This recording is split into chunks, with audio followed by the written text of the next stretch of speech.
Banza London TV. Yango na Yesu, yeah. Hallelujah, yango na Yesu. Mama, to pesa yango na Yesu mema bapasi na biso. Hallelujah, yango na Yesu. Banza London TV. Mobimba générique soki yango ezobeta na Congo na mboka na biso na pays nanga bayibika moyemo gauche bandi c'est que générique ya molimo wana bayebele bayebi yango bongo. Très bien. Alors bino bozaki na ba génération ba mal ici autotika biso d'abord ko perdre maman ici tokolo bakeza pe perte makasi maman ici kunda bien sûr autotika biso ozaki pe na matanga wana na moni ozaki blessé makasi na mort na ye. Vraiment, en tout cas, tous qui blessé ma casse parce que douleur de la séparation. Azala qui bénédiction pour le peuple congolais. Pourquoi pas bandeko surtout bazala libanda mboka. Maman ici a sali et belé. Banza London TV. Marraine nanga waza mama nanga imanton nanga mama couple buloba na kotanga mama jolie deta lelo o azana Hollande alors na kotanga bandeko na biso pe asona ba mama yindule na kotanga le kunda sister po na basi nazo limbisa ngande nazo tanga po na bana basi vraiment en tout cas mama madoka za ina papa Kabati boati génération morote hein bango baza ba aîné na biso papa mente papa Kabati baza ba aîné na biso biso to yesima na bango original.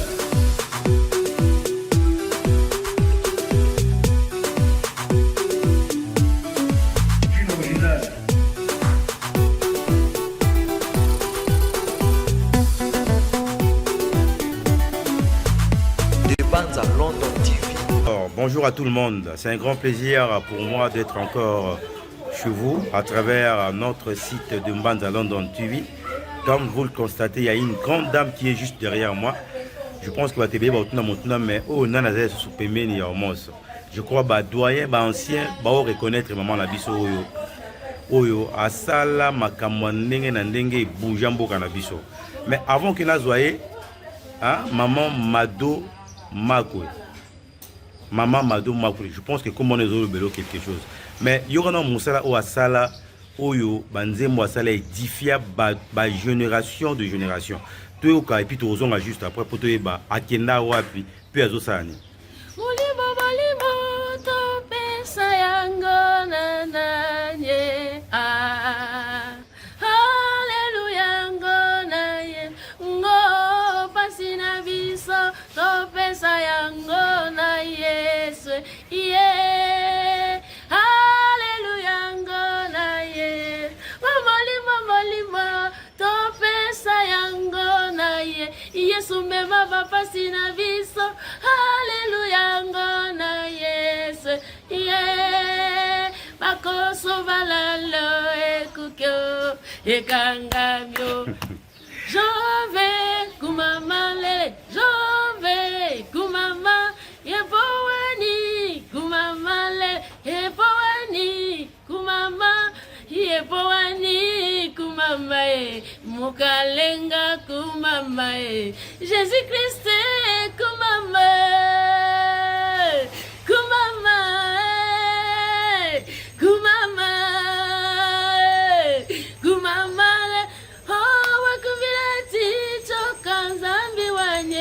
wani mema wa moyo wakumilane matumba papa wani wa moyo jove kumama Yesu waniwe tambo yude Yesu banzembo wana nanya ebiango te mususu zaki moko etikali zaka pe bujaka boye susu singolela andeka babalani frère oyo sere oyo basangani lelo bakomi moto moko libala oyo ya Yesu Masia tika nzambe apambo labango napasi tonesengo botalela nzambe napasi tona bisengo totalela Merci beaucoup maman Mado Makwa. Alors maman Mado ba te belé ba commander ba mona. D'abord pendant tous ces temps au Kenya wapi? Pendant tous ces temps, Mamadou Makwe aza na Congo, Mamadou Makwe aza ko evre, Mamadou Makwe po lelo oyo tomona yo il faut journaliste aya pa Mamadou Makwe sika azali. Na pamboli papa on parce que autikin esika azalaka ayepa na ngai, c'est Mamadou azali. Mamadou azala posa ke bino bozo banzembo ne bisika bino bozwami. Ezala bana Londres na ibike bana Londres bota lebele, bana Paris, Belgique, bana Belgique, États-Unis, bana Allemagne, États-Unis, bana Canada. Mais ce qu'il faut mutu moko azala wana représentant ya Canada azali. Homme tazo représenter banzembo Mamadou na France, banzembo Mamadou na Londres.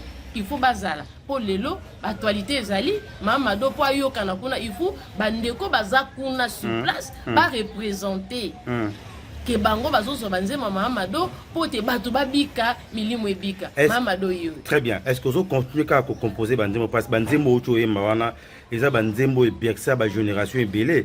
D'abord ndenge muyombo gauche azwanga tshana nzemo na molimo tope yimo moto pesaka e to ayaka sengi yo to azwi ache après bosololi ezaka ba business ba sala tout cas nazo saluer muyombe gauche besika azwami aza artiste loko ngai alors soki pe lelo pe muyombe gauche ngo azwa ki pe banzembo ngo pete lelo nde nangana pe na yoka na pe lelo pete en tout cas mamuso ya basi na toutes circonstances to kumisa ka nzambe emso mona ngo loko mabe azilo mais non nzamba za ba façon ne bele asalaka muyombe gauche azwa pesa atunanga pete et puis apesa nga pe loko te ti lelo elekaka ndengo wana esalaka visibilité. Et puis comment identité mobimba identité mobimba générique soki yango ezobeta na Congo na mboka na biso na pays nanga bayibika ya moyembe gauche bandi c'est que générique ya molimo wana alors belé bayibi ya bongo. Très bien. Alors bino bozaki na ba génération ba mal ici auto tika biso d'abord ko perdre maman ici tokolo bakeza pe perte makasi maman ici kunda bien sûr auto tika biso ozaki pe na matanga wana na moni ozaki blessé makasi na mort na ye. Vraiment, en tout cas, tous ceux qui blessés ma casse parce que douleur de la séparation. Azala qui bénédiction pour le peuple congolais. Pourquoi pas bandeko surtout bazan libanda mboka. Maman ici a sali ebele. Maman Madope a sali ebele. Si comme maman ici azate mungongo ne e manqué biso. Biso nzamba sali grâce aux na bon moi.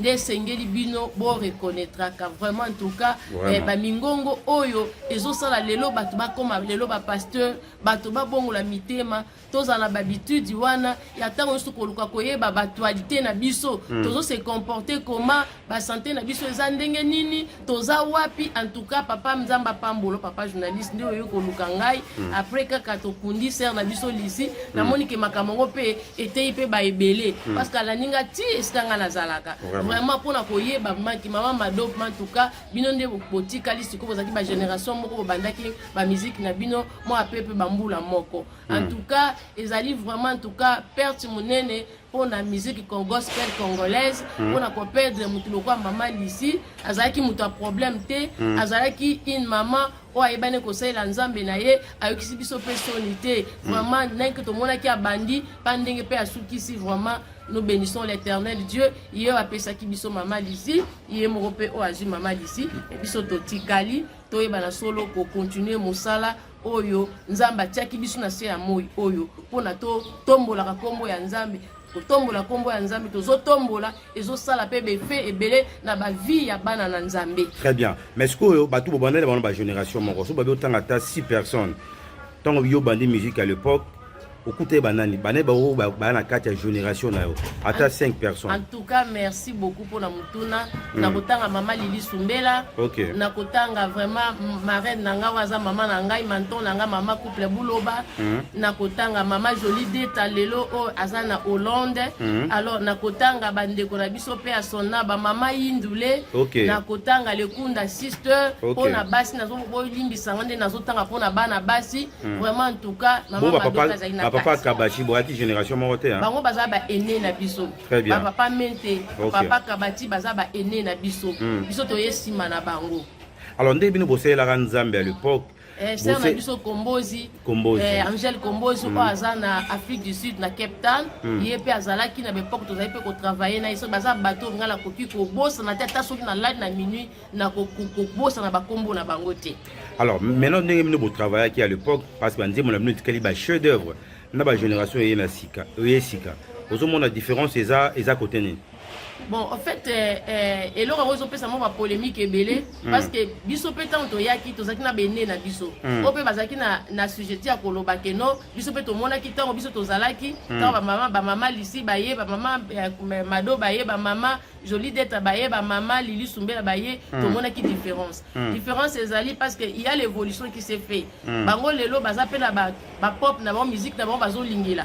Biso to yemba pété ele msu to yemba ba musique moko o ya mboka c'est toujours un so kingana ka toujours baloka ba mama du yenga toujours un balokola ba papa mais balinga ki ngo makasi ti banzembo wana le weti kalini lokola ba papa ba grand calé en tout cas pe sona ba papa pour musique ezaka moko toujours un baloka papa mente yango monique no bango pe ba yena ba génération na bango ba comme na hip hop ba comme beta la musique na bango bazo lingela siko alors biso pe autre na génération na biso en tant que ba yaya tozai pe na musique na biso tozai pe ko linga lokola mama Lili alobi atana fandina papa nangai atana fandina maya nangai akolinganga te lokola Yesu wanga wa mikolo nyonso ndeko na biso pe pa mama Jolie tabi que souviens-toi de moi Seigneur souviens-toi de moi Seigneur ozomo na banzembo modèle wana eza lokola banzembo lelo ne bandeko bazoyemba te na majabu et en tout cas eza na moi style nango na ndenge ya époque côté rythmique na moi évolution côté technique qui vraiment en tout cas ndenge moko penza te. Mais bino batebele ba pointer ba chantre lelo bamsu ba loba ke no ba sangisi nzamba on a biloko mosusu mais bino bono sela nzamba ndenge nini bozaki na lokoso mbongo te en plus banze mon abino tikala ba chef d'œuvre yebisa biso secret na bino zaki nini prière to ezaki pour on vendre pemene ba pasteur na bino te secret zali kaka iloba nzambe lobini yo moko muto ozo sala musala il faut aller exemplaire ata te to na kati ya église pasteur oyo azali exemplaire bandimine bakozwa pe ka lokolo wana soki papa na bango atiaka lokolo na gauche omona bango pe bakotia pe banote ya bandi koteya kaka na gauche ezalaki eloko moko bantu ko tozalaki na confiance ya basala nzambe bapapa na biso oyo batiaki biso na mai batombolaki biso mais différence ezali kaka parce que je vois maintenant que no bato bakomi ko sepela c'est que moi ba couleur ndenge bazoyembela ba tromolo ndenge bazoyemba na ba voix na bango wana mais non le problème est que non de vivre dans la parole de Dieu. Très bien. C'est de suivre Jésus-Christ parce que nous sommes des enfants de Dieu. Nous sommes des servantes et des serviteurs. C'est que toujours ça pour na compte ya moko boy comme les Yesu Masia. Oazali notre modèle. Alors et se conformer kaka na ndenge oyo modèle ndenge nkolo esalobaki na biso alobi allez faites toutes les nations des disciples c'est que makambo tozo sala e bana solo ko bongo lisa batu mitema batu batika misala mabe batika makama mabe baya na nzela oyo esengeli parce que lola ezali enlèvement ezali c'est que soki nzembo oyo sala batu bazobongo la mitema nango ozaboy c'est oza na kati ya temps oza na kati ya réseau céleste so parce que nous partirons un jour bisiko oyo babongisela biso oyo koleleza te passe ezate bangisa mama do pinzoli na miso yango moni tozolinga musique tozosala plus ezala pote bato ba bongo la bitema ezala plus ka te bato tozwaka ba vie tozwaka ka bantu ka ba j'aime eza mabete et sauver bato et sauver milimo ya bato banzembo ebele lokola toyoka ke banzembo ya Jérusalem mboka ya sika etongami ezozongisa mutu na présence ya Nzambe papa na biso deningo ne kuna tanga lobi yonde mamoy yonde na yebite ekozongisa yo ekozongisa o vraiment tout cas que non vraiment tout cas nazaki botiki ezaka kobina na nzoto te nzoto kaka te molimo pe ezala édifié Elia pe ebika pour mes ali tobika parce que nous sommes des évangélistes. Très bien. Alors maman Mado Makwe tout le monde essaie tant mon robot pour na kosukisa Thomas Lokofre ya Mado Makwe yipse biso relation nous allons na bandeko mususu yimana moi parti wana moko oyoka ngo peti je lève les yeux vers les montagnes d'où me viendront les secours oh je lève les yeux vers les montagnes d'où me viendront les secours oh les secours me viennent de l'Éternel qui a fait les cieux et la terre et mon oyo le oh Dieu mama fungama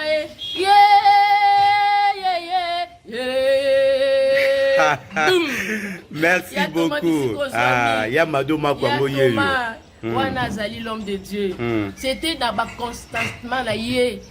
Ndenge amonelaki, ndenge molimo akutana na ye, ndenge alobela ya Mado. C'est que le Seigneur nous a donné l'esprit de discernement pour discerner ceux qui sont dans le bon, ceux qui ont accepté Jésus-Christ, ceux qui ont donné leur cœur à Jésus-Christ. C'est parce que Moussala Oba retourne à Biso, ya Thomas Bisko Zoami Nkola Pambola, parce qu'on doit reconnaître le ministère. Le corps là, Jésus-Christ, la femme de Souza, va reconnaître qu'il ministère ya Jésus-Christ, va soutenir ministère ya Jésus-Christ, il est l'autre temps des femmes de Souzawana. C'est parce que Andima qui ministère, il y a Yesu Masia. Naïbe que ya Thomas, bisika zope Andimaka, que l'automo Mama Mado Makwe, Azanango et Outie Payanzambe.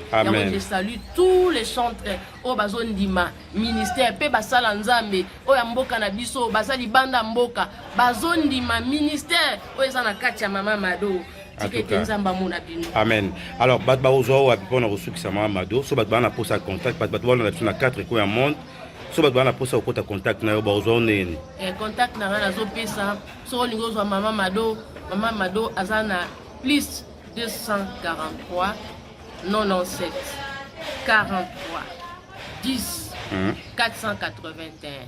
Plus 243 97 43 10 481 plus 243 97 43 10 481. Très bien. Numéro nanga ozala na WhatsApp soko bengi obenga kate ozala na numéro te mais le quoi numéro yango yo toza l'habitude ya malamu ya kolukwa kobenga ka bayembi na nkolo so parce que boyebaka biso toza wapi beta santé na biso eza ndenge ni po ezala te ka bokufaka Ubayaka. Laisse-nous la cotisation. Aimons nous vivants comme nous sommes vivants. C'est que étant vivant, eza malamu mingi obengi ndeko na yo, osungi ndeko na yo, eza mabete bandeko ebele, bandeko moro papa opportunité batozala bandeko moro ba kitoko. Papa Kabati baza ebele ba yemba. D'ailleurs papa Kabati déjà samedi. Tozananda kunae aza malade, papa Kabati aza très malade. Notre solana moi na ekala mingi te tozananda kunae samedi la grande équipe. Papa na édifié biso mingi.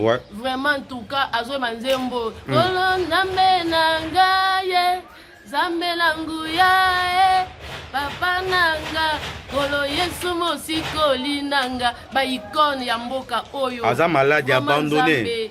Aye bana kosunga bisika zo misoko oza touché ba numéro ka topesi wana ko iko benga to ko tia téléphone à litoi akoloba akopambola yo tozali na eloko nzamba tie na kati na biso mpo ete mutu moko iko sala musala nzambe te soki nkolo abengi ete vraiment na dingi bino minyoso mingi bino bozolanda ebele tika ke nzambe alobola amona bino tokoli nzambe azobatela biso bote na opesa kaka bote silita nzambe pambola vraiment mafuta ezali so parce que la crainte de Dieu ba ebele babi akenda wapi aza wapi ngai yoyo tozali so itango yo ofandi mingi na makolo au pied des apôtres ofandi na liloba Nzambe mafuta na libanda c'est que oyo ezana kate ko bima libanda bato ba melaka miliki omona ba ke mutu azana bonne santé c'est quoi azo mela l'air nyonso tout na libanda pe ekoyeba na ko se manifester.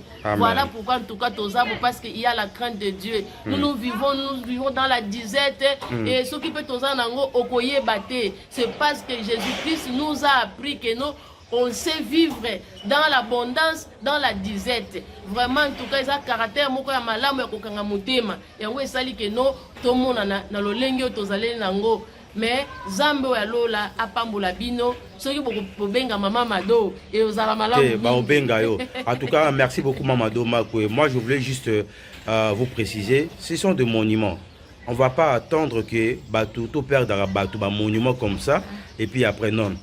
c'est les moments où vous pouvez soutenir Mamado. Aza monument bateau ba bersa biso uta kana banze mona bango ya kitoko. Donc ba numéro est affiché, maman Rita ki kunda nzamba pambola yosika wapi ozali et na pesi mbote na Londres wana na Patricia Atati Osaka ma sœur on a rappelé mon terme là mon Anto Osaka et puis à mon grand frère Omar Osaka nous iska bazana à Londres wana et ba tout balandara biso à travers des bandes à London TV, à travers Molière Canal Sat et puis à travers Paul Nord pour ça biso confiance, on est là pour vous. Numéro est affiché. Donc au bazu numéro tête au maman Mado apesi so bokomeli tout autour de nos numéros nae.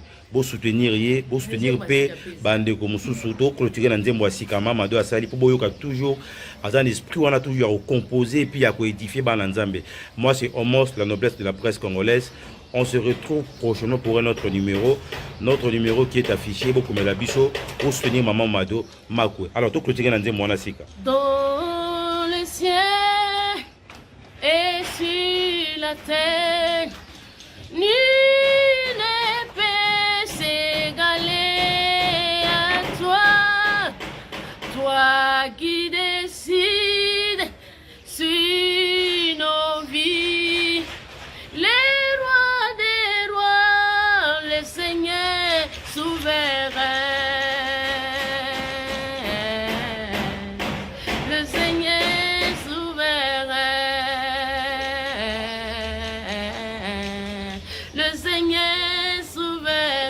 Merci beaucoup à vous tous qui nous avez suivis des Mbanza London TV. Bye bye bye bye bye bye. Dossier à suivre. Je vous aime bien. Original.